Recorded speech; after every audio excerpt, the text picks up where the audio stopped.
Movie review of the Aryan Telugu dubbed movie. First of all ఈ movie యొక్క story ఏంటంటే, నైనా అనే ఒక అమ్మాయి ఓ పాపులర్ న్యూస్ ఛానల్లో పనిచేస్తూ ఉంటుంది. ఒక రోజు ఆమె పని చేస్తున్న ఛానల్ కి ఆత్రేయ అనే వ్యక్తి వస్తాడు. ఒక కామన్ మ్యాన్ లా వచ్చిన అతను ఒక షోలో పార్టిసిపేట్ చేస్తున్న వ్యక్తిని కాల్ చేసి, నేను ఒక ఫెయిల్యూర్ రైటర్ ని, నాకు దక్కాల్సిన గుర్తింపు దక్కలేదు అంటూ తర్వాత అతను కూడా సూసైడ్ చేసుకుని చనిపోతాడు. అతను చనిపోయే ముందు ఓ స్టోరీ చెబుతాడు. అందులో 5 మర్డర్ జరుగుతాయి.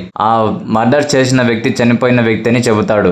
ఈ కేసును సాల్వ్ చేసేందుకు పోలీస్ ఆఫీసర్ నంది రంగంలోకి దిగుతాడు. తర్వాత ఆత్రేయ చెప్పినట్టే 5 మర్డర్స్ జరుగుతాయి. ఆ మర్డర్స్ చనిపోయిన వ్యక్తి ఎలా చేస్తాడు, దీని వెనక ఉన్న మిస్టరీ ఏంటి, ఆ చనిపోయిన వ్యక్తి, ఆ చనిపోయిన వాళ్ళ బ్యాక్ స్టోరీ ఏంటి అన్నది మిగిలిన స్టోరీ. పోలీస్ బ్యాక్ డ్రాప్ లో వచ్చే సినిమాలు లేదా మర్డర్ మిస్టరీ లాంటి సినిమాలకి ఆడియన్స్ అంత ఇంట్రెస్ట్ చూపించడం లేదు. ఎందుకంటే పోలీస్ బ్యాక్ డ్రాప్ స్టోరీ అంటే ఓ పోలీస్ విలన్ కి ఎదురడం, అతని స్కామ్లన్నీ బయట పెట్టడం, బిజినెస్ లో దెబ్బతీయడం, తర్వాత విలన్ హీరో ఫ్యామిలీని టార్గెట్ చేసి వేధించడం, క్లైమాక్స్ లో హీరో ఆ విషయాన్ని పర్సనల్ గా తీసుకొని విలన్ ని క్లోజ్ చేయడం. ఇది రెగ్యులర్ కాప్ స్టోరీల స్ట్రక్చర్. ఇక మిస్టరీ అంటే సిటీలో సీరియల్ కిల్లింగ్స్ జరగడం, విలన్ ఎవరో చివరి వరకు చూపించకపోవడం, ఒకానొక టైంలో విలన్ హీరో అయినటువంటి పోలీస్ ఫ్యామిలీని కూడా టార్గెట్ చేసి వేధించడం, ఆ ప్రాసెస్ లో పోలీస్ కి తన ఐడెంటిటీ రివీల్ చేసి అతని చేతిలో చావడం.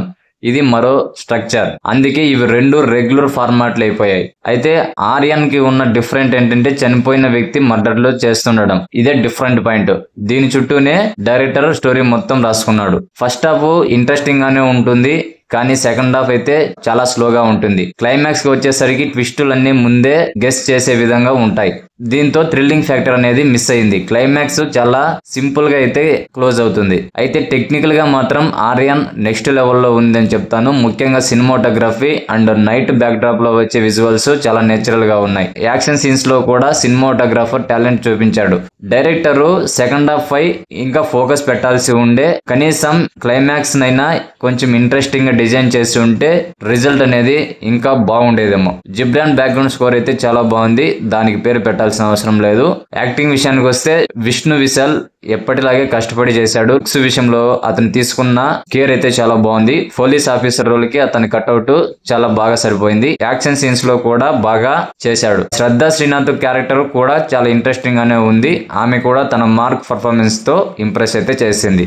సెల్వరాఘవన్ కనిపించినంత సేపు బాగానే చేశాడు. మానస చౌదరి క్యారెక్టర్ పెద్ద ఇంపాక్ట్ అయితే లేదు. ఇక మిగిలిన యాక్టర్స్ యొక్క క్యారెక్టర్స్ అయితే ఎవరికి కూడా రిజిస్టర్ కావు. ఈ మూవీ యొక్క ప్లస్ పాయింట్స్ చెప్పాలంటే, ఫస్ట్ హాఫ్ బాగుంది, ఇంటర్వెల్ సీక్వెన్స్ అయితే చాలా బాగుంది, బ్యాక్గ్రౌండ్ స్కోర్ కూడా అదిరిపోయింది, సినిమాటోగ్రఫీ అయితే ఇంకా ఎక్సలెంట్. మైనస్ పాయింట్స్ చెప్పాలంటే సెకండ్ హాఫ్ మొత్తం అంతా కూడా డల్ గా ఉంది. క్లైమాక్స్ మాత్రం చాలా సింపుల్ గా క్లోజ్ అయిపోయింది. ఫైనల్ గా చెప్పాలంటే ఆర్యన్ ఒక డీసెంట్ అటెంప్ట్.